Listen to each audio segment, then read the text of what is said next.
Ow now, brown cow. All right, that's my check. Hello, everyone. Welcome. My name is Cesar Sandoval. Bienvenidos. Yeah, exactly. I like those woos. Yeah, there we go. There we go.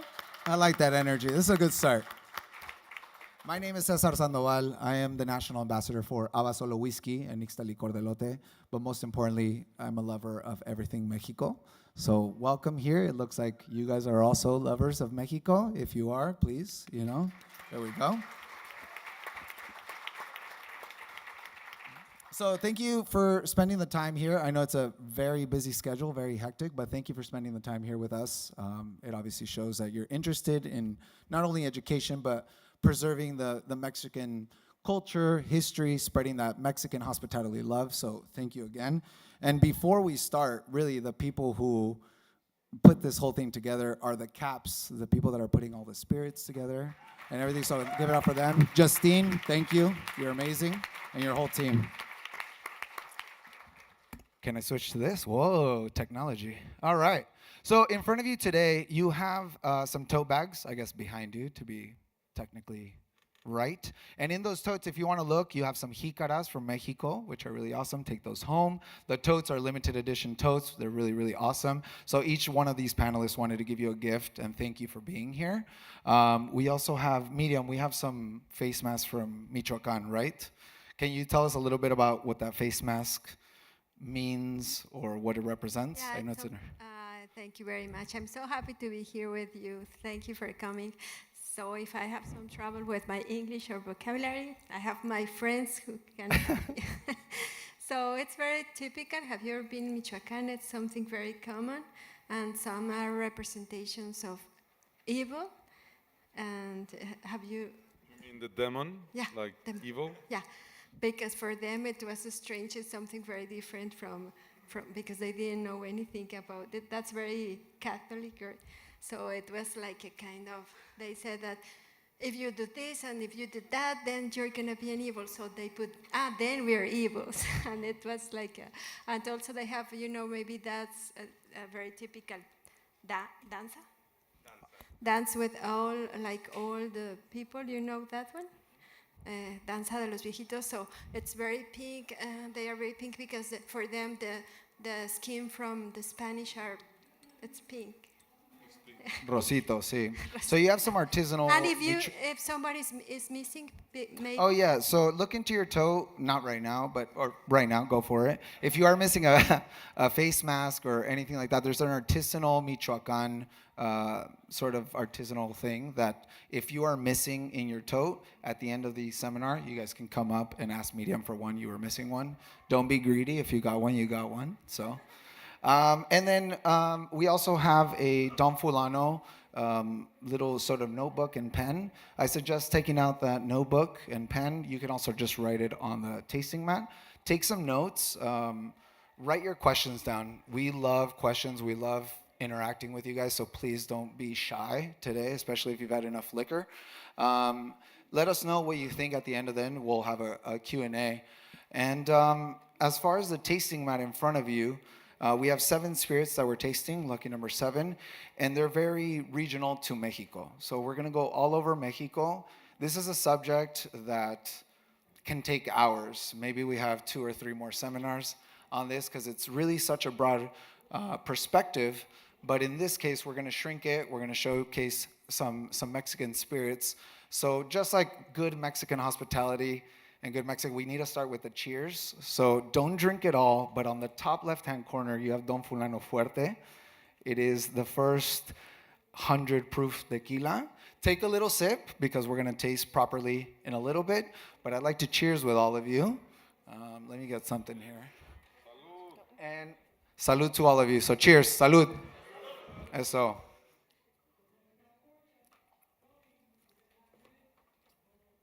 Awesome. So we'll go in, and that's what you have in front of you. So please, again, take notes, ask questions, don't be shy. And I guess, really, why are we all here? Well, because I purchased a ticket, that's why. But let's think a little bit broader there.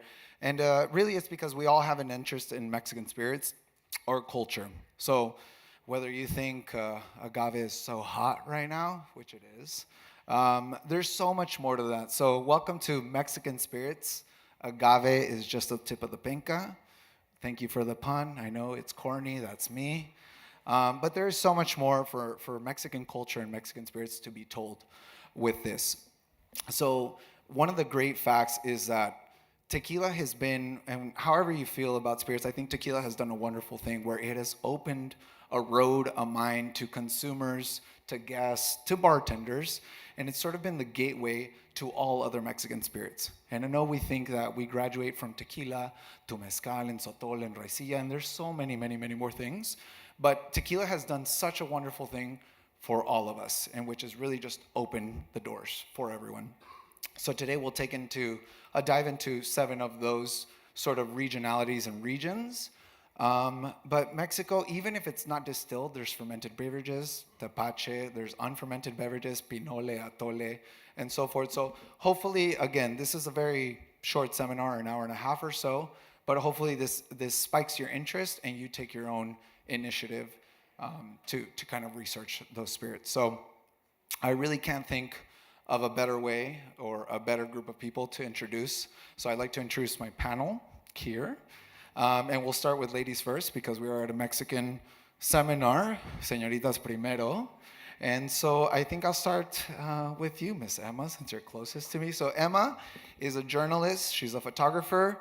I don't read much. I just look at the pictures. So most likely you've seen the pictures in magazines. She's wrote for numerous things. She's actually up for the list for, please correct me so I'm proper. Yeah, my most recent book, The Way of the Cocktail, is up for a Spirited Award on Thursday. And thank you.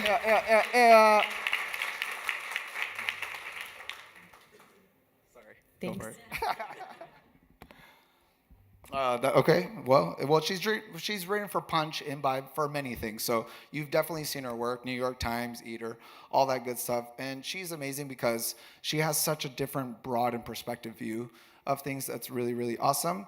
And next, we have Miriam Pacheco here. She is the general manager. Yeah, give it up. There we go. There we go. She is the general manager of Urapan, Charanda, and they've been making charanda since the early 1900s. Your family has done a lot of incredible things, which I am very appreciative. She hasn't been alive since the early 1900s. She's not 100, you know.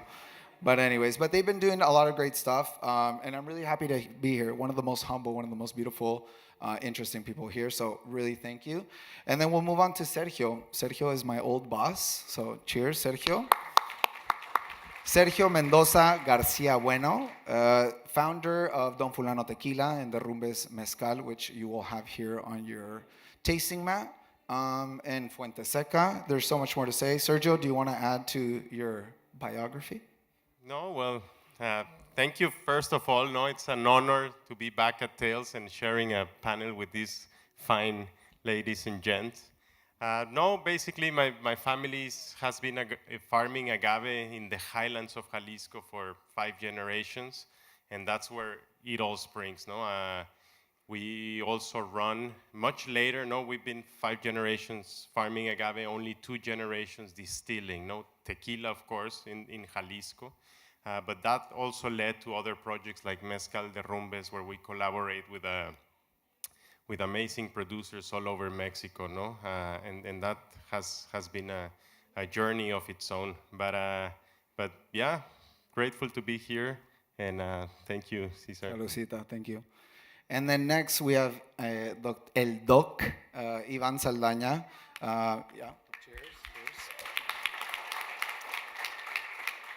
So another great relationship, my fellow Leo, Dr. Ivan Saldaña, or Dr. Agave, has launched more than 60 innovation products. He's pretty much done every single category. He's written the book of The Anatomy of Mezcal. An amazing, I always say, the smartest man in the room, but the most humble. So thank you for being here. Thank you. No, I'm super excited that Tales is back, that we are back. There you go. Honestly, we needed that to bathe ourselves with more humanity, right? With more people, and I'm enjoying a lot this multi-people encounter here. So let's get fun and talk Mexican spirits. Eso. Awesome. So again, on your tasting map, this is some of the things that we'll visit. So we'll visit Baja California, we'll visit Chihuahua, San Luis Potosí, Jalisco, Michoacán, and Estado de Mexico. And unfortunately, we don't have time to visit everything, but again, I encourage you to kind of do that own research on your own and see what we can explore. Maybe next year we'll do a 201. So, Ivan, I kind of want to start off with you, and I want to give you, can you give us sort of a broader timeline in agriculture, development in Mexico?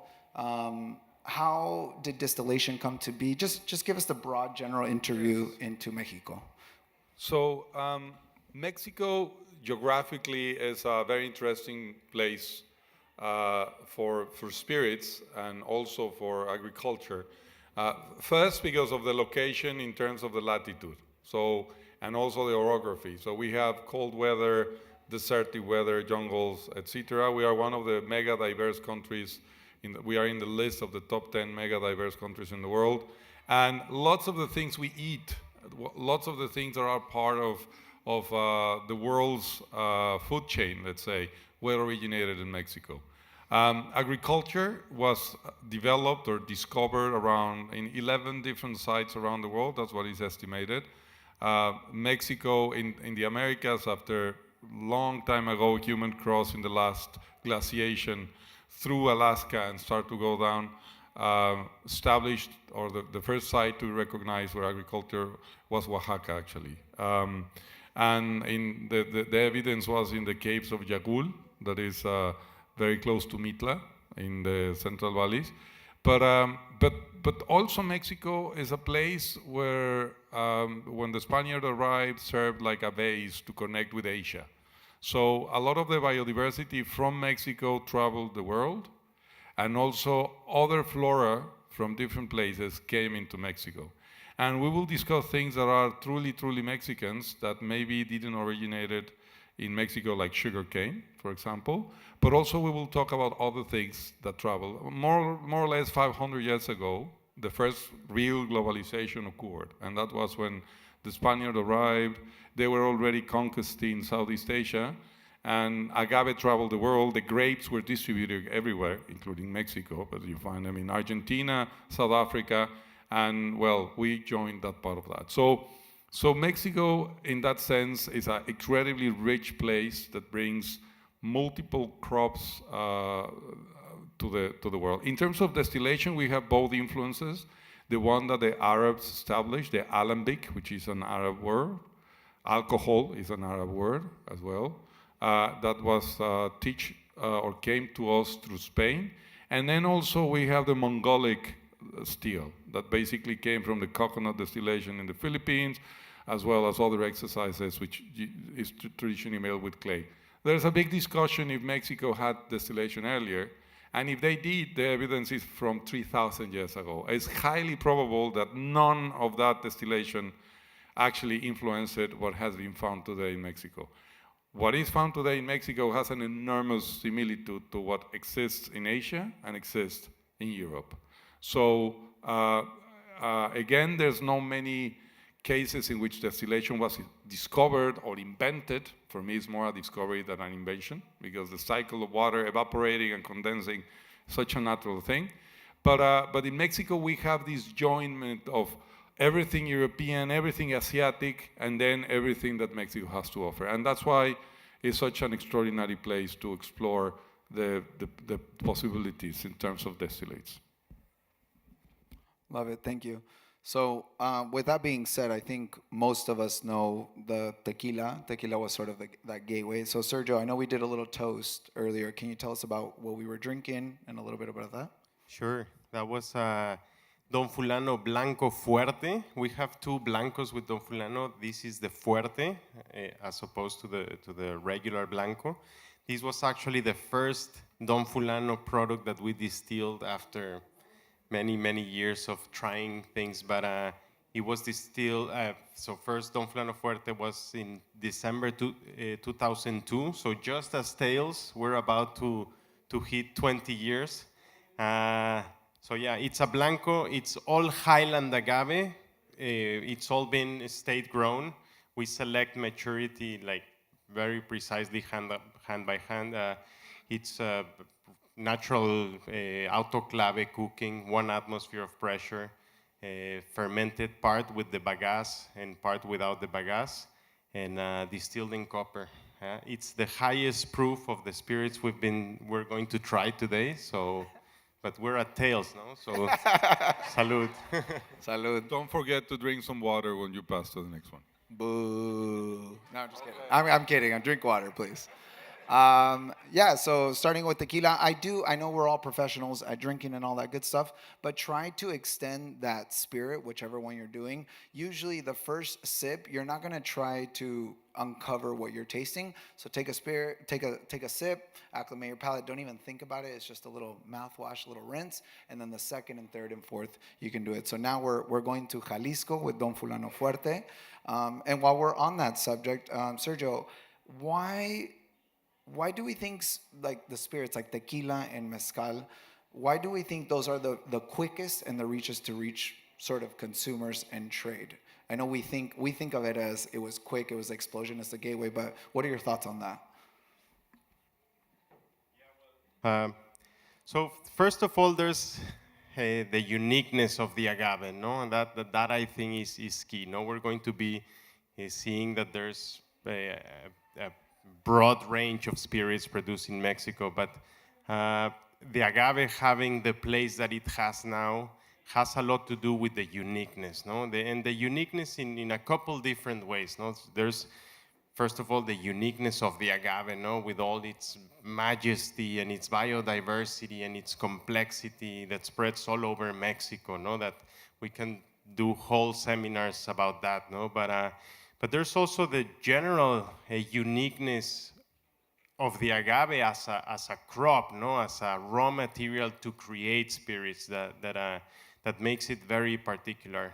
And third, which I think is the most relevant, is how intrinsically tied to Mexico is the agave plant, no, in all its different layers. No, you have the history, the culture, the biodiversity, even the mythology, the iconography of Mexico, no? So I think it's obvious in a way, and it was a matter of time, no? A matter of time for agave spirits to get to the position that they enjoy today, no? Which is truly a phenomenon, no? If you analyze it in the history of spirits, it's truly a phenomenon, this revolution and this love and passion that agave spirits have gained, no? However, I would challenge the notion that it has been fast or easy, no? This has not always been the case, no? We might see the position that agave spirits hold today and think that it has been like this, but I'm sure we all know of all the battles and work that is taken on multiple fronts, even from the political, no, the formation of the denominations of origin, no, that at a beginning at least helped a lot to kind of position in the collective unconscious what is tequila, no, what is this thing that is starting to come around, no, and this of course has to do with the history of Mexico. No, we came to understand very slowly and with multiple fronts and the work of a lot of people, from producers, from promoters, from educators, from distillers. We came to understand that we were not talking about a category or even a subcategory as it was first thought, no? When the first tequilas started to appear that even were copied, no, by other countries, distillates that didn't have anything to do with the agave, just some Mexican imagery, and they were kind of riding this wave, no? But we came to understand that it's not just simple categories, no? We're talking about one of the most complex family of spirits, no? With all this diversity, regionality, the kinds of agaves, the species, varieties, techniques, regions, no? So this, in a very long time of decantation, gained, of course, the place that agave spirits have, no? And this is not only abroad, no? It's not only the projection that we've given outside. This is even internally in Mexico, because it hasn't always been the case. No, if we understand Mexico, we see that Mexico today, modern Mexico, is a result of two clashing civilizations. No, we have the majestic serpentine pre-Columbian civilizations, and then the European influence. No, both the Spanish and the French colonies, which left an undeniable imprint in the culture of Mexico. No, so for many years, the agave spirits were kind of relegated there, no, to the working classes, and at this time the other European products, brandies, gained a lot of popularity, no, especially among the middle and higher classes. So there's a very interesting history of brandy production in Mexico that even in my younger years I experienced. No, there was the brandies were massive. No, so with multiple stages and phases of history, no, starting from the revolution, which was an agrarian movement to kind of regain this hidden identity of Mexico, and then the Cultural Revolution, you know, the muralists, the golden era of cinema. No, it was all kind of finding again the identity of Mexico. They started to come up, no? And of course the millions of hours of education that people like Thomas Estes in Europe, Julio Bermejo here, and producers, distillers have put into it, no? So it's been a long ride, no? It wasn't simple or easy, but again, I think it all goes down to the place that the agave has in the heart of Mexico, no? I love it. Thank you. And you mentioned Thomas Estes, so let's all cheers to him. Don Fulano Fuerte again, to Thomas Estes. Rest in peace. You know, and I think when you put it in that perspective, Sergio, I think I was also guilty of this, that I thought tequila was something quick and, you know, something that came up relatively quick. But it seems like the history has been really long. It's been a lot of learning. So with those learnings, what are the sort of positives and the negatives we can learn from this production for us future producers, brand ambassadors, etc.? Well, that's a great question. And Mexico does have a great biodiversity, no, which we're about to see and taste, no. But I would say on the positive side, that work, no, and that always linking the products to the history, to the culture, that there's so much, no? I mean, the agave is one thing, which is obviously a very important thing in Mexican history and culture, but there's other great things like corn and many others, no? But that root to the history, to the agriculture, to the essence of the product, no? And the passion of the people building these categories, no? I think that's very important. As a challenge, I would say, to put it simply, again, no, the link to the root, no, to the agricultural part, too, because we can't forget that everything that we're drinking today, in very different ways, are agricultural products, no? And what really speaks is the treatment, the land, no? Mexico, Ivan was doing reference to this amazing diversity that Mexico has to offer, no? So that, to respect that link, no? Because another big challenge, I mean, tequila is growing so much, and mezcal and all like the agave category, no? But everything that has taken so long to be built, we're not that far off of starting to break it down again, no? By so much products that are treated without this root, without this link, especially in the terms of biodiversity, no? The agave is more and more, in many cases, treated as a commodity, and of course, this almost always implies like an intense chemical agriculture, like a trade that is careless, etc., etc. No, we're not gonna get into that, but I would say, just to wrap it up, that link to the place, to the history, to the production process and respect on the agricultural practices. Love it. Thank you. Well, with that being said, I think another very fascinating spirit is Charanda. By the way, how many of you guys have had Charanda by raise of hands? How many have not? Amazing. Thank you. That's why you're here. So thank you very much. Well, Medium Pacheco, we're moving on to sugarcane. And most of us will know Mexican rum, paranubes, things like that. But there is a rich history, which again, we're limited to time, but something that Medium has done fascinating. Or actually, before I even start, Medium, can you give us maybe a little 101 on Charanda, on what we're tasting? So now we're going on to the second tasting, Michoacan. We're taking you there, sugarcane. And although sugarcane is not native to Mexico necessarily, as you know, Mexico is the true land of the free. We accept everyone, we welcome everyone, and sugarcane is one of those things that we've adopted, and now it is Mexico. It is part of our culture, part of our soul. So, Medium, can you tell us a little bit about what we're drinking for the second spirit, Charanda Urapan? Thank you. Yeah, so we didn't have sugarcane in America. So it came with the Spanish in 1493, 93. and then it went very fast to America, and we have it in Michoacán in 1544, 1544. So yeah, so of course it was like now it's part of us, but maybe we don't call it rum. It's not very common to call it rum. We put rum between comillas. How do you say comillas? Quotes, yeah. Yeah, quotes.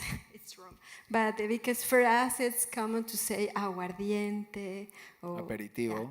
yeah, aperitivo, yeah, things like that before. But yeah, for us, charanda now means red soil because we have that soil that is very red because we have the youngest volcano there, the Paricutin. So that has a lot of minerals, so that's why we call it charanda, because some distilleries were around a hill that was full of that kind of soil, so they said, let's go to the charanda, and that's why we got the name, but it's designation of origin, and we can talk about those problems later because it's protected designation of origin, because you can have a designation like many things, something that is unique, that you can do it in any other part because of the style, because it has been from one generation to another, but you need to protect it and to make a law about it. And could be something very nice for the producer, of course. It was made for that, but could be a big problem as well, as you know. It's something. Michoacan is just a quick fact. Is one of the few places that has 3 of the 5 denominations of origin, no? Tequila, Mezcal, and Charanda. Yeah, because it's in the middle, so we have that. When the tequila, they grow the designation of origin because they need more agave. Yeah, so it's we have in Michoacán 116 municipalities. For Charanda, it's just 16. It's very very small place. Just for the DO, it's 16 municipalities. Just for the, it's very high from the sea level. More than around 2,000. 4,000, more than 4,000 feet. Yeah. So it's a high altitude sugarcane spirit from Michoacan, which is a very specific region in Mexico. So again, there is a protected DO, which actually Medium's family sort of created to protect everything. And what's interesting about this spirit is that why don't we call it rum? Well, when we were trying to sell to the Americans, they said, no one's going to understand charanda, sell it as Mexican rum or as rum. So that's where that lost in translation happens, where we try to adjust and accommodate to sell But part of that, and as we all know, is sort of not selling your soul literally, but the more exposure you want, the more sort of culture you release. So this is really awesome. I really encourage you guys to dig deeper into Charanda. Emma, I know you have, written and dug deep into Charanda. Is there anything you want to add to Charanda? Yeah, I mean, one of the things I think is so interesting is, there used to be 100 producers, right? How long ago? Because we have like 100 years ago, we have like 100 or more producers, and now maybe 3, 4, yeah. That's crazy, also, right? Also because of we have cartels, we have avocados, we have berries now. Yeah. You guys are demanding a lot of avocados, so no more sugar cane. Yeah. I was looking more into the avocado stuff before this, and it is really quite shocking. So the avocado industry in Michoacan, the climate, the soil, it's all very good for avocado growing. And 80% of all of Mexico's avocados come from Michoacan.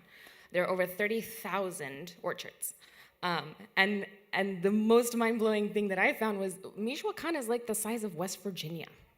So think about that, right? Like, if you're gonna have this profit on avocado, why continue to grow cane? So many farmers have stopped growing cane and started to grow avocados. And with that as well, the organized crime, the cartel is a big problem. The violence is impacting avocados even. And so it's really sad to see how much, that the Charanda industry has diminished over the years. And I think that's a big challenge that it has moving forward as well. Yeah, absolutely. I guess in terms of what would be the differences between Charanda and rum, could you probably elaborate on that just so people are clear?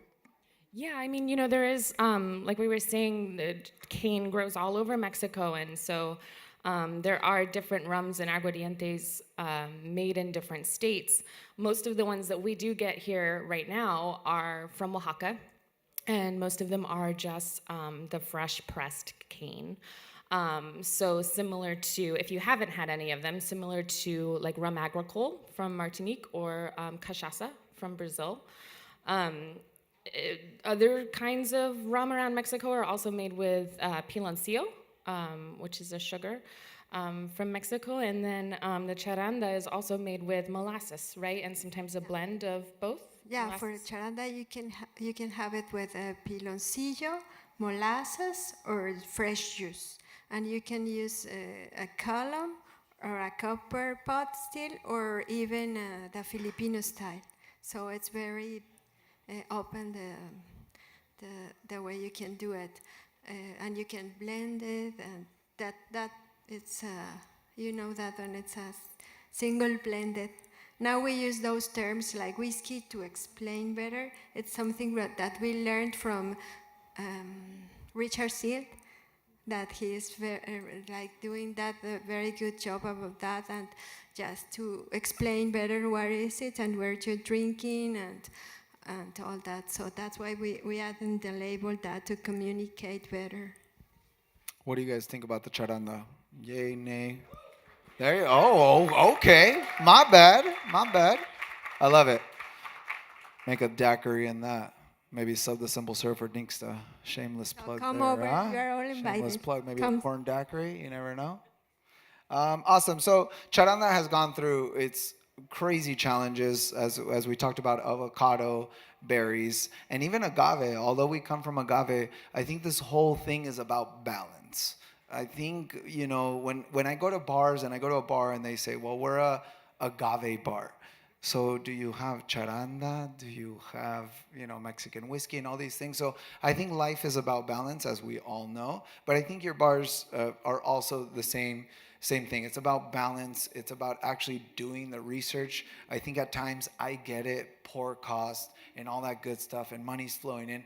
I get it. Trust me. I've been there. I've done that. But why we are here today is because we care at the core, supporting these small family producers that you physically have now met. And I think that's what it's all about. So I'm really glad you're here. I just want to thank you again for being here. But yeah, anything else on Charanda? Again, taste it. This is medium. If you didn't get your artisanal mask, please reach out to her and to everyone. We'll have time for Q&A. Yeah, but with that being said, Charanda, as we raised our hands, a lot of people are not familiar with it. I think maíz is something else, so I'm going to refer to you, El Doc, about maíz, another raw material that some of us may not connect to Mexican spirits. We connect it to Mexican food, tacos, and all that good stuff, but Mexican spirits. So, Ivan, can you tell us a little bit about history? If you can make it corny, you get bonus points. Okay, great. So while agave is a plant that was already here before the humans were walking around, because there were no humans in this continent until 12,000 years ago, corn was a biocultural creation. So corn came to exist through an interaction of people and nature. So basically, we know the closest relative is teocintle that exists. You can find it in the wild. But a very close related plant like teocintle was the base of what we know now as corn. And somewhere in the central part of Mexico, that tiny plant that looks more like wheat than corn started to change through generations and generations of human selection. So corn is the product of human selection. It's been the heirloom varieties. There are around 64 varieties that existed before the Spaniard arrived, the pre-Hispanic varieties. Is the corn is ubiquitous to the entire world, can adapt to arid environments, to the jungle, to cold weather, highly productive. And in the case of Mexico, we are the people of the corn. I mean, if you look at the Popol Vuh, which is the cosmology of the Mayans, people were actually physically came to exist because gods were using that to shape the human body, and then they give life to this masa from corn. So also agave had their goddess, but corn as well. So both very important, but in the case of corn again, was really the fuel, the food that sustained an entire Mesoamerican bunch of cultures. And flavor is an important element in it. So this makes a distinction from agave that is still pretty wild because it has other kind of characteristics.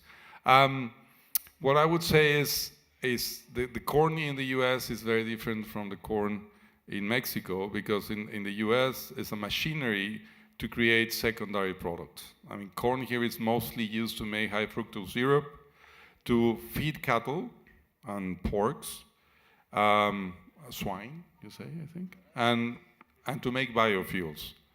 While in Mexico, it's still the core, most important food ingredient that we eat. So flavor-wise, the traits selected still today by the traditional farmers are very far and different from the genetically modified corn. 98% of your corn is genetically modified that is grown in the United States. So it is very important to sustain the biodiversity that exists, because that's the source of any other variation of corns. And although not as complex chemically as agave, it has a good amount of flavor, and the culinary techniques that have been used for eating it, mostly a process called nixtamalization, which is chalk cooking in high pH, alkali, which is typically you use chalk, or you use also ashes to do that. And then you boil the corn, and you wait around 12 hours. The hulk gets dissolved, and then that thing is available to make masa, which is this thing we use to make tortillas, tamales, and we call it the T vitamin, right? Yeah, tlayudas, all the So corn is something that is gaining more interest getting into the alcohol. There's some expressions like the posh that is done in Chiapas. Corn has the issue that you have starch and you have to transform that starch into a sugar that a yeast can actually feed from and can transform into alcohol. And the pre-Hispanic cultures didn't know how to do that. I mean, I'm gonna get of the ways you can do that, but they didn't know to do that. So there's just certain level of fermentability you get. You can boil it, that helps. So the most traditional posh in Chiapas, for example, they will mix corn and sugar cane to make this drink, or with piloncillo. Yeah, but yeah, the way to break down those sugars, the Peruvians, for example, they discover a way.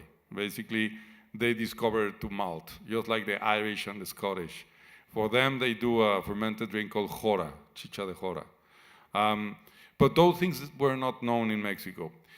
Right now, there's few distillers who are exploring how to take all these beautiful flavors that are still maintained in the heirloom variety of corns that Mexico has, and that can be expressed in spirits. In my case, I had the fortune to lead and to work as master distiller into a project that is exactly about that. We incorporated nixtamalization, roasting as well.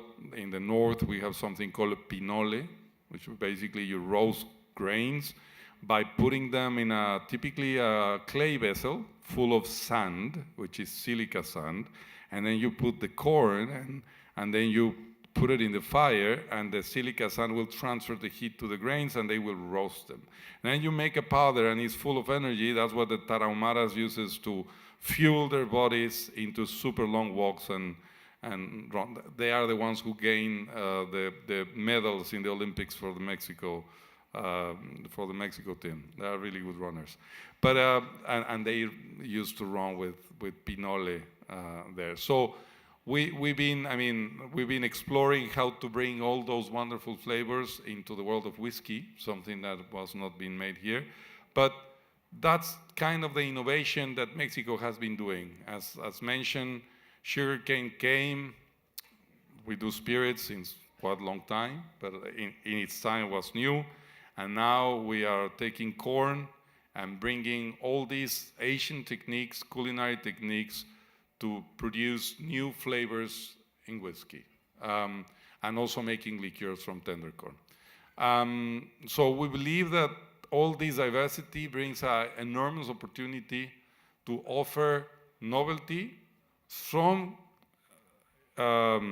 through an authentic root, from a place of origin, from the flavor with a great flavor. So what I would say is it's not only us or that we are doing through Abasolo and Nixa expressions of this. There's other producers. I think there's more to be seen in the future.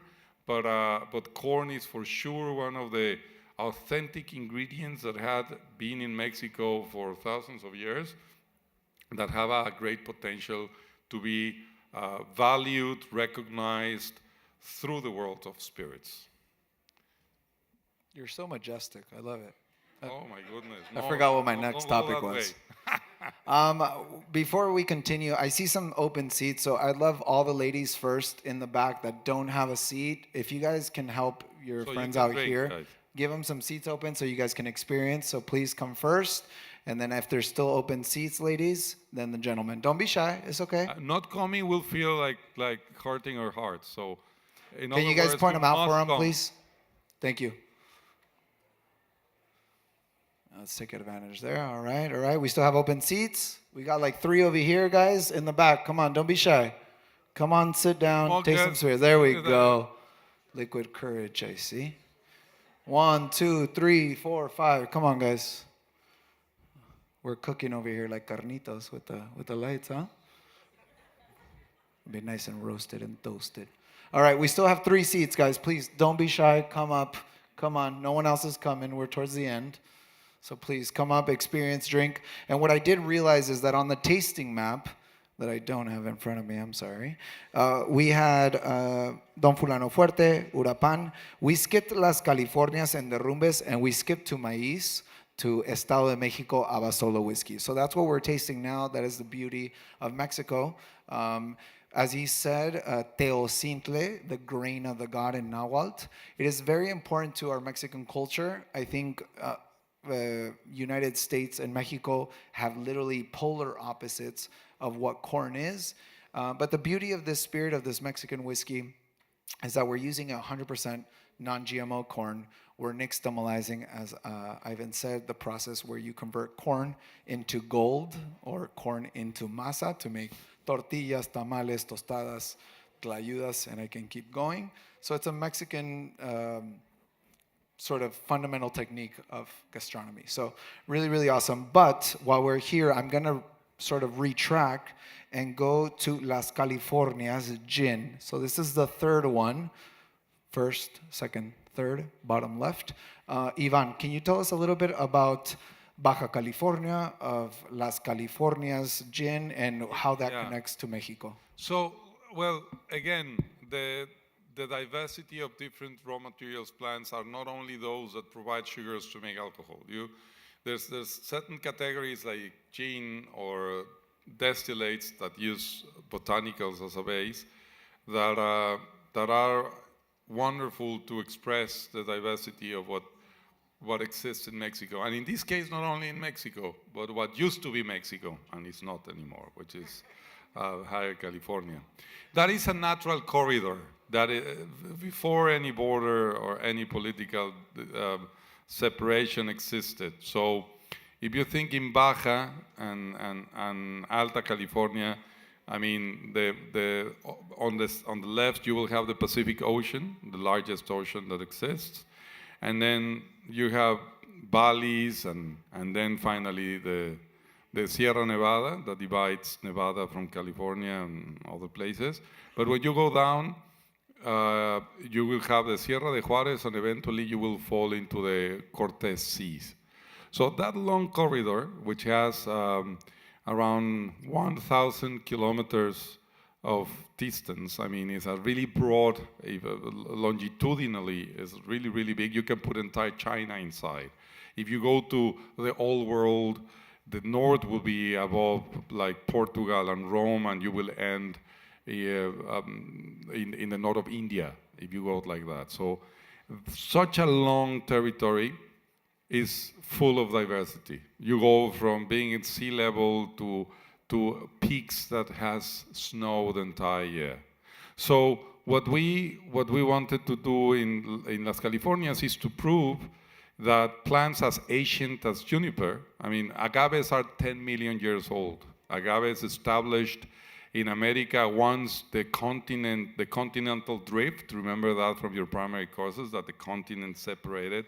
There used to be one continent called Pangea, right? Well, juniper is as old as Pangea, and conifers mostly. So we have endemic, or in other words, native versions of juniper that grows in North America. And there's a very particular one called Juniper californicus that grows between Hollywood and the Ojos Negros Valley on the now Mexican side. And we got really inspired. I did 4 trips to California to try to find these trees, like reading old papers because it's endangered, by the way. We had to establish, now we have 2 environmental management units we are reproducing it and to being able to harvest the berries.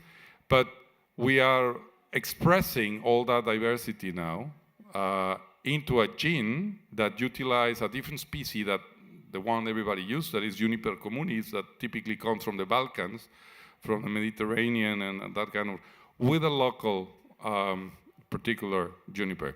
But additionally to that, we have, for example, Artemisia californica, the wordworm that you will get in Europe. Well, it happens, there's a sister species, because it's also a variation plant that you can harvest. Plus desertic elements, things from the north of California, like hop Neo-Mexicanus hop, that they call it Hydra as well, but it's a variety that naturally grows there before people were here. So this gin that you can try here is a celebration of what the deserts, the valleys, and the mountains of Baja and Alta California can bring.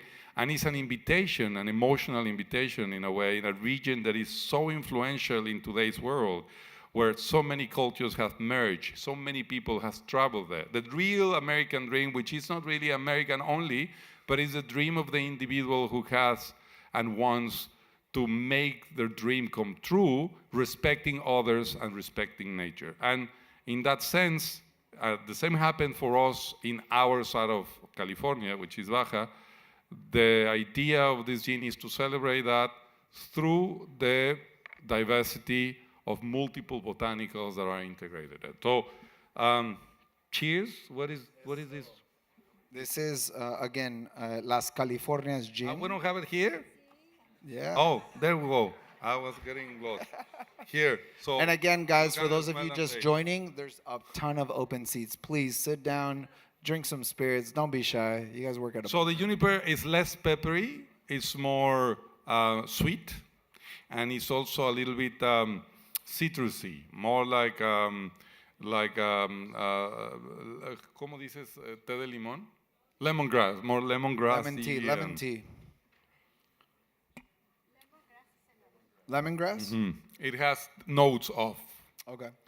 and everything else. So, but this is 100% native plants coming from Baja and Alta. So who has had Baja California gin? Get out of here. You lie. You have too? Okay. Oh, okay. I love it. I love it. Nice. You see the energy's still up. Love it. So this is Las Californias Baja California gin. There's two expressions. There's cítrico. This is the nativo. This is, of course, an innovation in the sense that, yes, gin wasn't part of what Mexico does, but I am a very liberal person in that sense. I think authenticity is not only coming for keeping doing what you have done, but also comes from maintaining and expressing ingredients and processes and cultural features that had existed as well. So there's a chance to bring novelty from authentic old elements, even if it wasn't there. I mean, there's not many gins made in Mexico historically, but we still can make good gin if you look at the right plants. For this, we had to do a 300 plants data bank, macerating, distilling. Like 50% of what I proposed, the bloody TTB and FDA didn't allow me to put. But still, I think the gin is quite good, even if there weren't all the botanicals I wanted to have. Cheers. Cheers. Salud. Again. Thank you, Ivan. I lost track again. I lost track in your voice, the way you talk. Anyways, all right. And then the next, which I skipped, I'm sorry, is Derrumbe San Luis Potosí. This is my favorite mezcal. It's unique. I can always tell when I'm drinking it. Sergio, since you are the founder, can you tell us a little bit about what we're drinking? So this is the third spirit down, Derrumbe San Luis Potosí. Yes. Thank you, Cesar, again. So this is a very unique mezcal. No, we typically think of mezcal of Oaxaca, no? And this is one of the great things about exploring Mexico and all its diversity, no?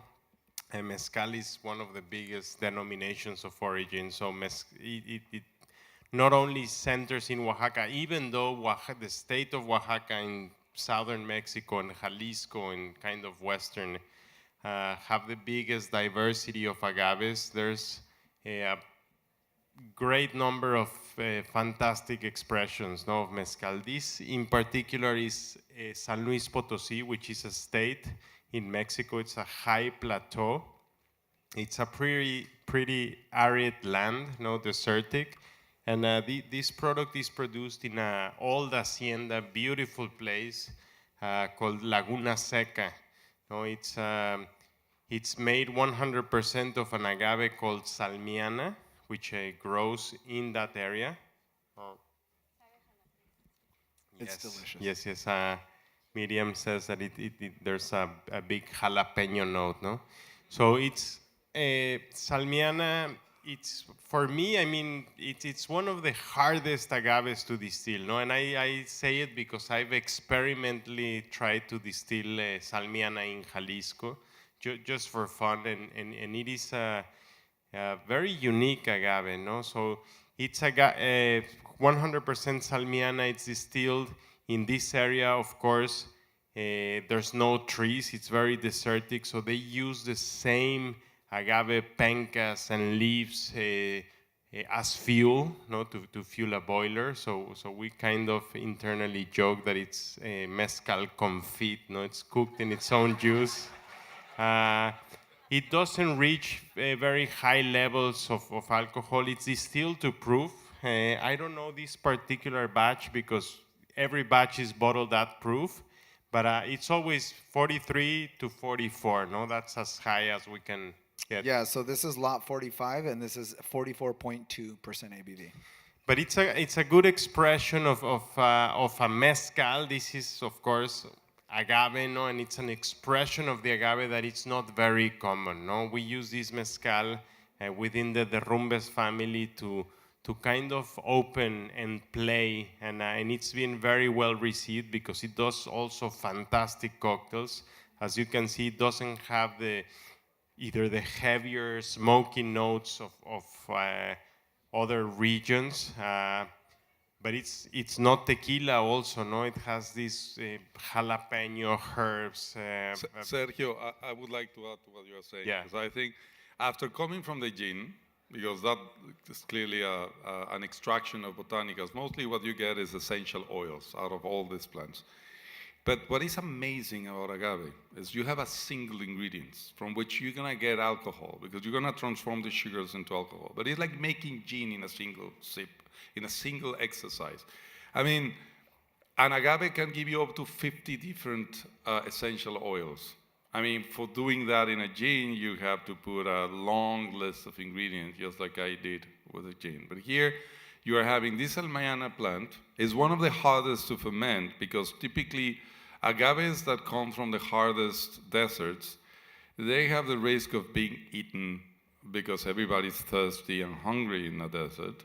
And these plants can accumulate so much water and so much sugar that they immediately become targets. So through evolution, they have produced a lot of inhibitors that will avoid all these super not nice kind of microorganisms to act on them. So normally a fermentation that with wine or with other kind of raw material, you can first of all have a very concentrated 20 bricks, 20% sugar. With agave, you can't. You have to be around half of that. But instead of taking 24 hours, these things take a week, 10 days, 15 days. So, because the yeast is just having it's like being like running a marathon, having, I don't know, chemotherapy kind of thing. Like it's truly suffering with all these very powerful cocktail of super aggressive things, you know? So I think it's outstanding, and I just want to mention it, because we tried a gene that is created by people, by humans selecting plants, an agave plant like Salmiana transformed into mezcal that can bring so much in the green, in the fresh, in the botanical from a single ingredient, but also the alcohol itself. So I'm a big fan of this mezcal as well. Cheers. I think we are. What do you guys think? You guys like this mezcal? Give it up. Awesome, love it. Well, I think it was interesting that you said something about preserving culture, telling stories, and doing things, and which moves me to my next subject, which is liqueurs. I know liqueurs is a very broad subject. They can be sweet, they can be sour, they can be flavored, artificial. I get it. But it is something that is core to Mexican culture, and I'll let Ivan talk about it. I have a question for you, but can you just maybe just give us a background on liqueurs of what it meant to Mexico as preservants, as anything else, as you know? Yes, so alcohol has been used for multiple things. I mean, from doctors, using that to cure people, mostly because it's a solvent. You can put things in solution through alcohol, and not only you can dissolve things in alcohol, but you can preserve them as microorganisms cannot grow after you reach certain concentration. So the common thing is the woman that goes to the market. I'm saying woman because that's historically what has been. Please don't take any gender-related kind of statement, but that goes to the market and then is cooking in the house, and then there's leftovers. There's these vegetables, these herbs they're gonna get rotten if they are not consumed. You put it in alcohol, put a little bit of sugar, and suddenly you have something great to offer when you're hosting something in your home, right? So in different regions and with different alcohols, because you see this if you go to the Gulf of Mexico, to Veracruz, and places close to the sugarcane production, or Michoacán, you will see that being done with sugarcane spirit. But if you go to Jalisco, you go, for example, to the Sierra, to Tapalpa, Mazamitla. I mean, I'm from Guadalajara, so that part I used to grow. Then you see agave spirits also used for the same thing. So it's something that is done, and the numbers of liqueurs that exist in Mexico, nobody knows how many they are, because every person has the right to make their own kind of liqueur. There's some like a pomegranate that's common and traditional, for example, in the Sierra of Jalisco. Or then you go to Veracruz or to Puebla, and you have the mosquitos, you have the pasitas, you have different expressions. I mean, I'm a big lover of that. At some point I did Ancho Reyes as one of the products I'm proud to have helped to bring to light, which was a dried chili liqueur, and now with Nixta, which is made with corn. But again, the idea here is that the number and the diversity of liqueurs you can bring is as ample as the raw materials that you have available. And I think there's a lot of things to be done in the liqueur world still. There's some terrible liqueurs out there. And they're so easy to make a good liqueur if you have a good raw material, that we should be getting excited and bringing liqueurs back. Doesn't need to have so much sugar though, as well. So anyway, it's a space of innovation. It's a space to get authentic farm products. And I think this is something that Mexico has brought to the world. I mean, Kahlua, many people have heard about it, although they have this really strange Arab kind of looking that it's Mexican as well.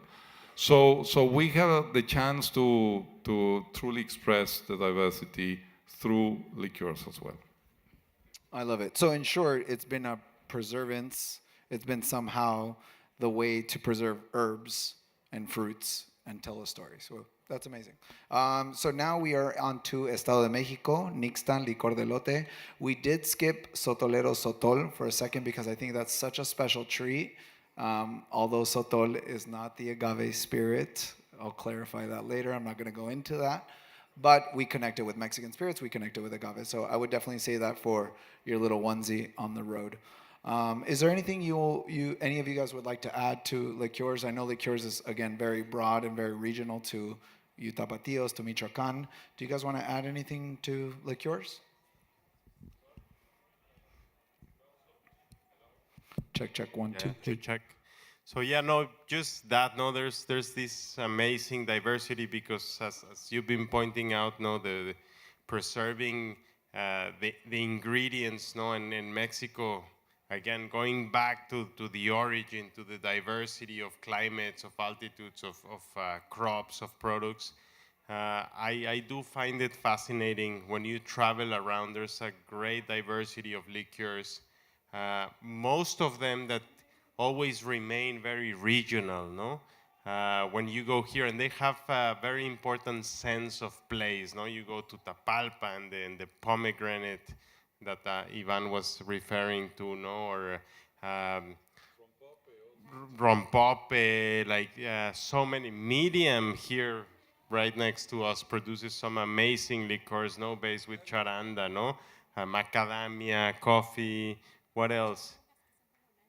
So there is a great variety of expressions of flavors, no, in liqueurs. Most of them and I agree. There's a lot of room for innovation. It was very well done with Ancho Reyes, no? The expression of that very unique flavor of the Chile ancho. There's a lot of potential to work with that, no? To take those products from regional to expressions that can travel around with everything that implies, no? Of course, getting to a product and sorting out all the production difficulties that entails, but I do feel that liqueurs has a great potential, no? I agree. May As I- you can see, we could do this all day. May I say Oh, go for it, please. I'm sorry. I'm experimenting now with mangoes because it's a waste. We have a lot of mango trees and they are always in the floor because they have no price. In Mexico, it's like $1 for 1 kilo de mangoes. Mango is another plant that came from Asia and do really well in Mexico. Actually didn't know it came from Asia, but I consider mango Mexico, so that's good to know. As you can see, we accept everyone. Well, so we could do this all day. As you can see, this is a seminar that can really dig deep. But what good is all this information if we can't do anything? What is the future? We've kind of seen the past, the history, and now we're seeing what the power is for the future, which is why I'd like to sort of shift gears and go to Emma. Emma, you have such a broad perspective. You dig deep into every single culture. I say, even though you're not Mexican, you're more Mexican than Mexicans sometimes. So thank you for that, and you're a voice for us.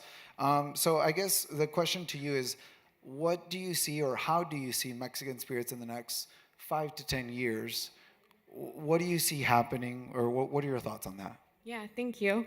Yeah, I mean, I think the most obvious answer to that is growth, right? Like an extreme growth, with agave spirits clearly leading that charge. And there was a recent report out that gave statistics that said that mezcal and tequila combined are on pace to outsell both whiskey and vodka in the US by the end of like 2023, which is crazy, right? Like, that's nuts.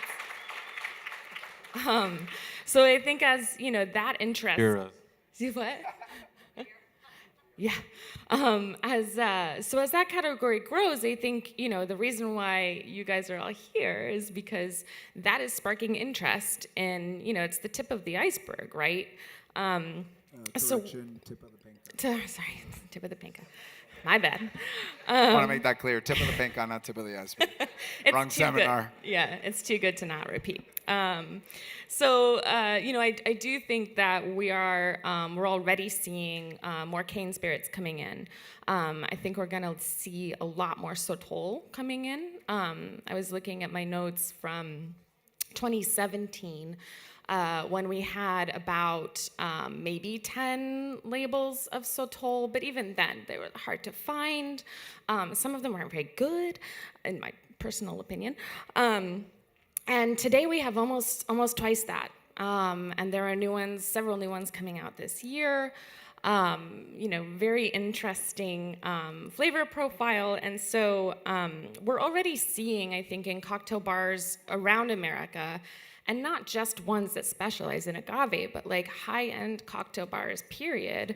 If they don't have a cane from Mexico, if they don't have a Sotol, then they're like, that is happening, and it's happening everywhere, and I think it's really cool to see that.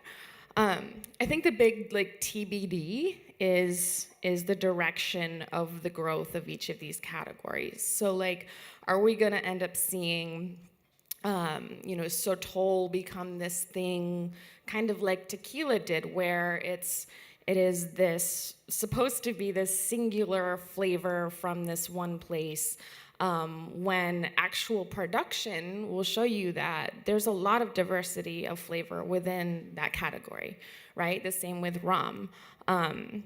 I think for me, what I would love to see is a preservation and support of that diversity. So, you know, if we don't have access to Sotol that's made in the desert, which can taste very like leathery and herbaceous, versus and be able to compare that to sotol that's made from plants that grow up in the mountains that can be kind of minty and mushroomy, then we're all going to miss out on something. So I think that is my hope for how it's going to go.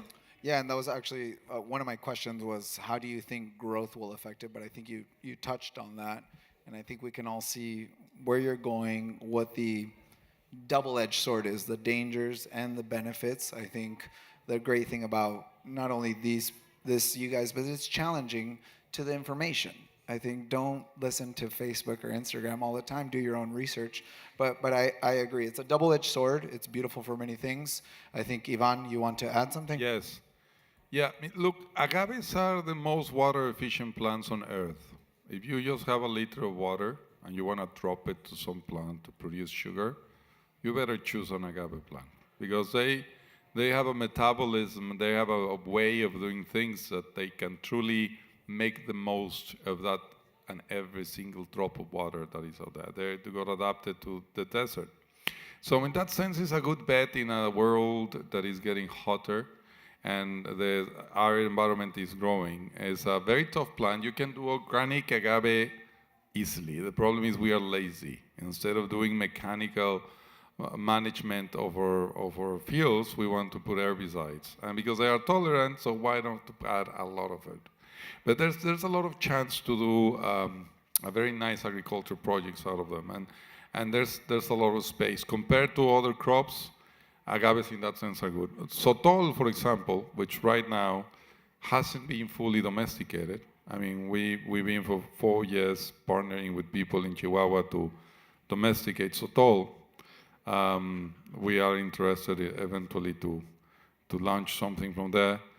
It requires these kind of efforts. It's similar to what happened in agave. People used to say that espadín, only those agaves that produce hijuelos, which are these extension of the roots that brings new individuals, were able to be planted, which is wrong. You can use the seeds and you can grow new agaves from seeds. No, the challenge is to have a honest and active role in developing a responsible agricultural program. At least that's the way I see it. Most of the crops grown in the world are grains, are crops that are annual things that are super heavy in a lot of chemicals, in a lot of things, including corn, including wheat, including other things. We are, I mean, the desertic environments and are growing will require answers to that. And I truly believe that the agave, the sotol, are great opportunities for that. Still, there's challenges and rules. You cannot, if there's still some jungle and there's still some forest there, you cannot come and take it away because you want to put a new plantation of agave. That's not fine. But starting to replace certain crops that may not be absolutely required in that region for growing things that do not require irrigation, that are tolerant, it's a great opportunity. I mean, I'm not sure that it's more environmentally friendly to drink a liter of vodka versus drinking a liter of tequila or mezcal if the producers are putting attention into doing it the best possible way. Well, that's my comment. I would love to talk also about reverence and appropriation, but I will pass the thing. Yeah, would any of you like to add to that? No? Okay, cool. I think the biggest topic right now, as we said, the agave is growing so much. The question is, at what point is something a cultural appropriation? Or is it classified that? I get it, there's non-Hispanic people or non-Mexican people representing Mexican brands, which is fine. We're not saying that's not right, but I think there's an approach to it. So I think, Emma, this is to you because you really have this broad perspective where maybe someone may think, well, Emma, you're not Mexican. You shouldn't be talking about that. But I think, like I said, you're more Mexican than some of the Mexicans I know. So at what point is something classified as cultural appropriation to you? Yeah, thank you for that. Something I think about all the time. I did bring a definition that I like from a writer, Paisley Rekdal, that I'll just read to you guys first, and then like maybe contextualize a little bit. She said, cultural appropriation is when someone with more cultural capital and power has taken the objects, artifacts, and stories of someone with less cultural capital and power without permission and for their own benefit. So I think, I see a lot of conversations about cultural appropriation happening, and a lot of the times I see a lack of that context where you can't divorce power dynamics from the conversation, right? And historical context and permission. I think you have to ask questions like, okay, if someone is making this spirit, who is benefiting from it? And how are they benefiting from it? And are they profiting off of someone else's culture without being invested in it? Or are they paying homage? And all of these questions can be very murky, right? They can be really hard to navigate. There are two case studies that I'll throw at you. For example, and the first one is agave, as we know, and as we're getting more access to in the States right now, which is really awesome. Countries around the world where agaves grow are making spirits out of them, right? South Africa, I had one yesterday, actually, that was really cool. Venezuela, California. There are a lot of growing handful of producers in California who are also making agave spirits. And what they're doing is they've developed a council, and they're starting to kind of develop their own rules and system, and they're not calling it mezcal, and they're not going to call it tequila, right? So like sit with that for a second. And now in Texas, there are a small handful of producers who are making spirits from the distillates plant, and they are calling it Sotol. And so there's been a lot of controversy down on the border about what's going on, and I won't get into so much detail because that could be its own seminar in itself. But what I will say is that, I think in that case, there is a living history of production in the denomination of origin for Sotol, right? And a lot of producers in Texas are kind of like digging through records, like looking for mentions of this spirit from the 1800s. And are they finding them? Yeah, sure. I mean, it used to be the same country, right? Before the border, the plant grows all over Texas, especially in the West. Most of the producers, Sotol sources that I have in Mexico, say they don't have a problem with Texas producers making Sotol. That's not a problem because let's expand the category, right? Let's have a dialogue. Let's make this something really interesting. Producers in Mexico are making spirits from various varieties of the distillates plant, and they have different names for it, right? And so I think that's the issue, is like when American producers are taking the name, they're profiting off of that in a way, right? Whether it's financial or in reputation or otherwise. And I think that's where it gets problematic, because at the end of the day, I think it's really all about respect, right? It's about respect, and I think it's about creating a dialogue with other cultures, and when that is absent, then that's when it becomes a problem. So can you make spirits from agave or distillates outside of Mexico? Sure, maybe. Look at whiskey, right? Look at gin. Look at what's going on. There can be cultural conversations here, but the way that those things happen, I think, is really important to consider as well. Agreed. Ivan. So, the name you give to something doesn't change what the product is in a way. Grapes came to Mexico 500 years ago, and agaves went to South Africa at the same time. And sugarcane came from Asia. Yeah, we call it Charanda. Is the name the problem? I'm not sure. Because also the consumer, maybe they are not stealing, but they are investing in letting people know what this plant is. This is an inexistent category. I mean, if it's 0.01% of whatever it is.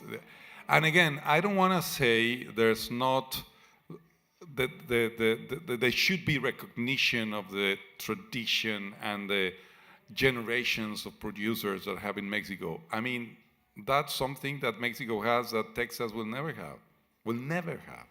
But that doesn't mean we should, at least I'm a liberal, I already said it, we should not allow ourselves to get fascinated with the plants that are growing in front of us.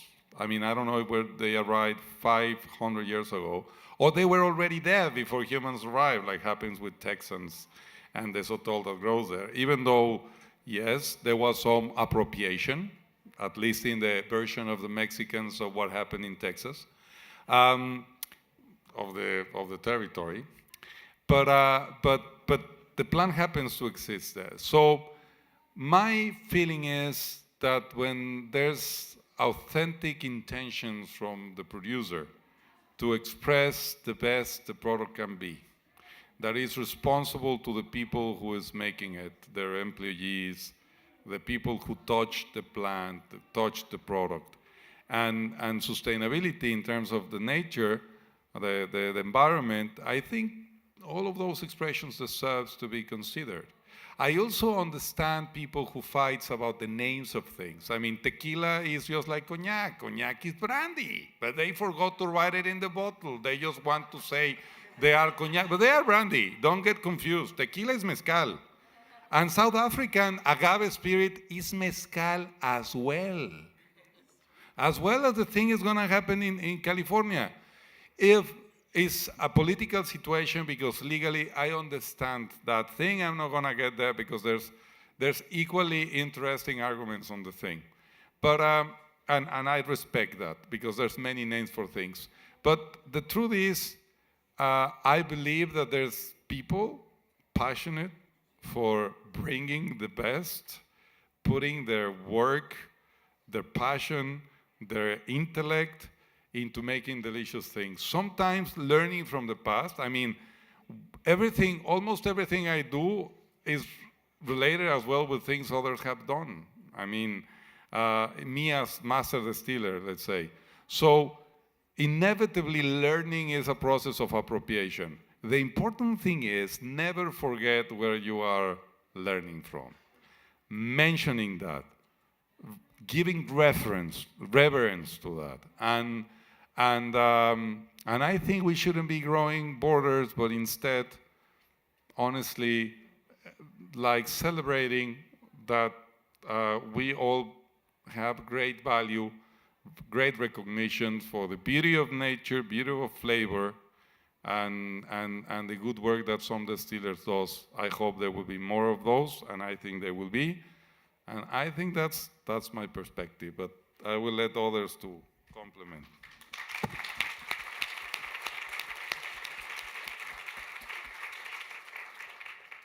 No, absolutely. I think that's a great point. No, and it's a fine line. No, I see and you hear this discussion, but I feel a little bit the same. No, for me, it's not about nationalities. No, who can or who cannot do things. No, I think it all goes down to these chains that we've been talking about. No, because we also talked about things that came from Mexico, even Mexico itself. No, it has been this clash of different civilizations. No, so I don't think it's about that. No, defining in a very static and rigid way. I think it's all about the respect for these chains, no? And these chains all lead to agriculture, no? The treatment and understanding of the plant, because the agave, for example, speaking just about the agave, I'm sure corn and every single crop has its own, but it's such a unique plant, no? It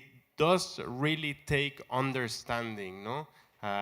When you live it, when you see it grow, when you see its maturation phases and the importance that reflects on the finished product, it's a whole thing that makes these amazing spirits, no?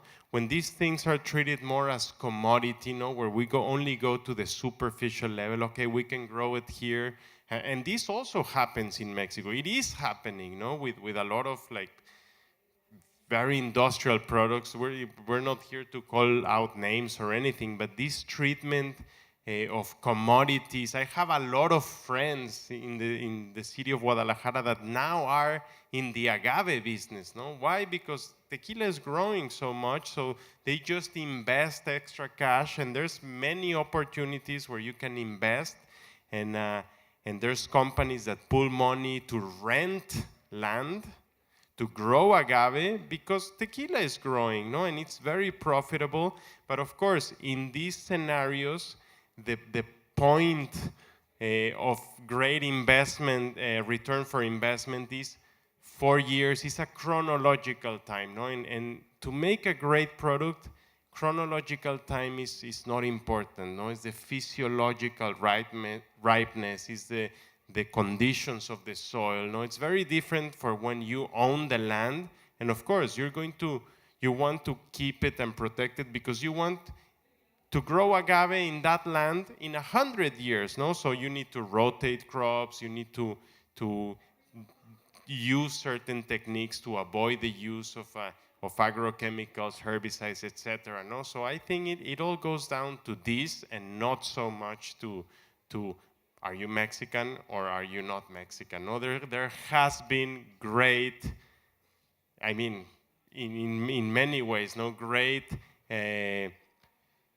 people coming from abroad, no, in the historic level, and even in tequila, no, people like Thomas that we discussed, like Sophie de Quebec, no, I personally am open to this, no. It comes to mind a funny story of a Mexican singer, Chabela Vargas, that a super well-known Mexican singer, no, but she wasn't born in Mexico, no, and in an interview they asked her, Chabela, but why do you keep saying that you're Mexican if you were born in Puerto Rico or somewhere, no? She says, you know, we Mexicans can be born wherever the fuck we want, no?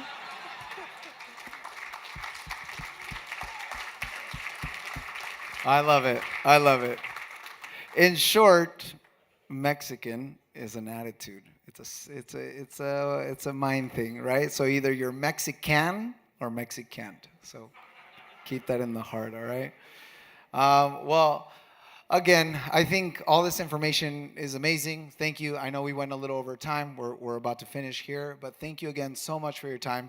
But with all this information, yes, sir? Do you want to say something? Okay. So with all this information, what is the call to action? What can we do? I think in short summary, respect. That is the number one here. Respect of the agriculture, respect of the culture. Again, it's all about balance. Don't lean so much into only agave spirits. Remember, there is more out there. And again, tequila is one of those things that I think we all need to sort of come back to. Explore culinary traditions. We talked about nixta, we talked about basol, nixtamalization, and all that. But just the diversity and the cultural relevance that it has. Find inspiration. Explore different expressions of Mexican spirits. Talk to new people. Talk to new places. You all have your neighbors. I encourage you to cheers with them. Cheers your neighbors. Say hello. Research. Don't just take our advice for it, all right? We could be posers here. We probably don't know nothing, and you guys just fell for it. So maybe you should do your own research. But be an ambassador of Mexico, all right? If you are comfortable traveling to Mexico, bring people that have never been there. If you've never been there, go travel outside of Oaxaca, outside of Mexico City, all those good things. I think one thing you can see, and we'll share the Instagrams, all of us here are pretty active in social media. We will share our recommendations. We will invite you to our distilleries, to our pueblos, to our distilleries, whatever you need. We just want to get you out here. We love having visitors. We love having people. And the more people that visit Mexico, the better. Because this Mexican hospitality, trust me, it ain't going nowhere. So thank you again. Thank you for being here. Salud. Cheers.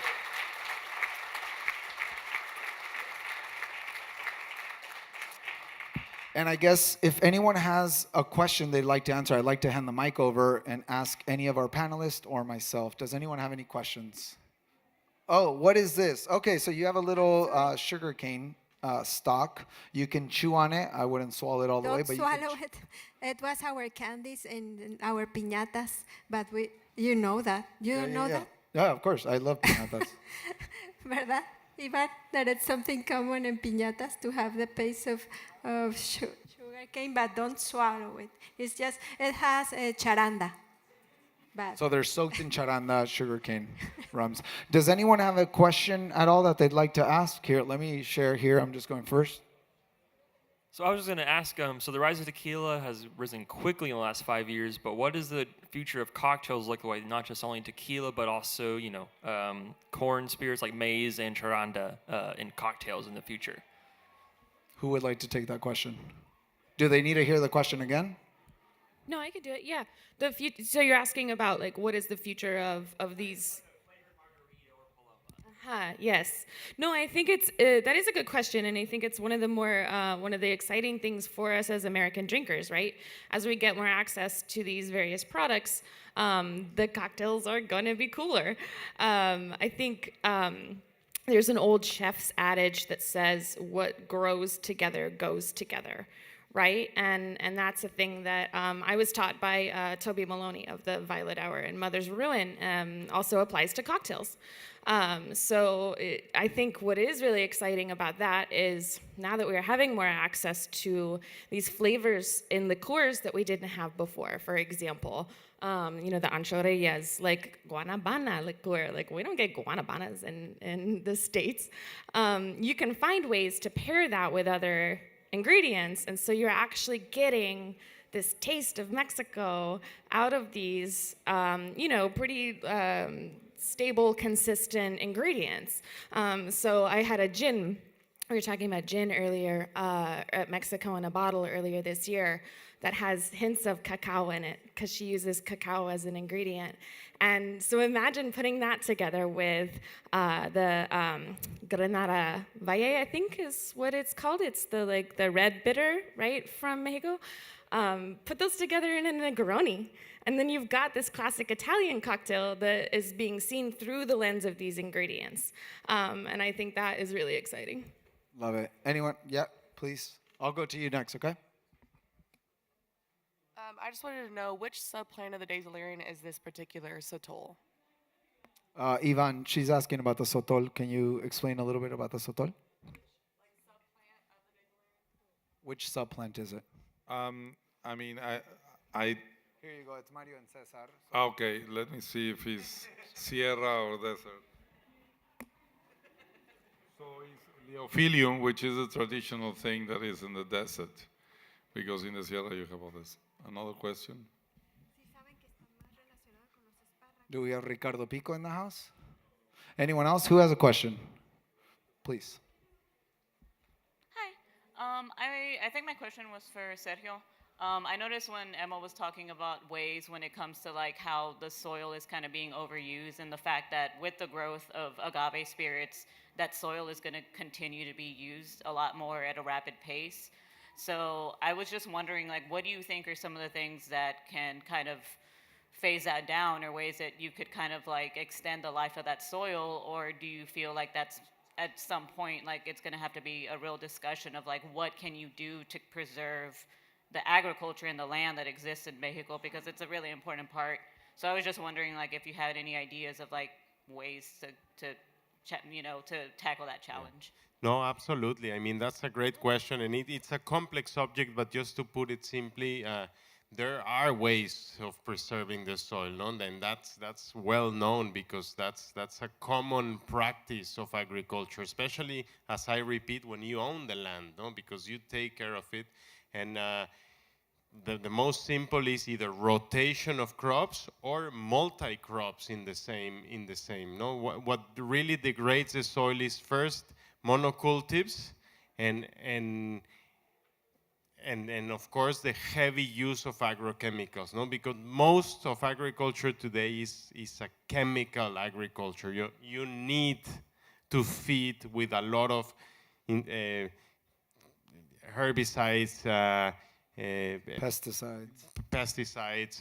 but also to the nutrients come from external sources, no? So it's a matter of balancing the soil, and the soil is alive, no? If we keep it by rotating crops, by planting, for example, legumes in between cycles or many other things, there is many ways of preserving the soil, no? The problem is when people see the opportunity, because it's a growing industry, and they come, and of course, renting a land, they want to get the most out of it, no? Agave and agave and agave and agave and agave, and in a few years, you deplete the soil, no? It's completely dead, no? And practices of tilling. I mean, it's a complex subject, but there is ways, no? And Mexico has a lot of ancestral knowledge, not only Mexico, many places, but Mexico in particular, of preservation of soil, no? Thank you, guys. Listen, I know you guys may have some questions. Please come up. We'll stay up here. We're going to let everyone just sort of go. Come up, talk to us. We'll hang out for a little bit. But again, I want to thank you. Have a safe tails. Water up. And thank you again for joining. I appreciate it. Salud. Everybody.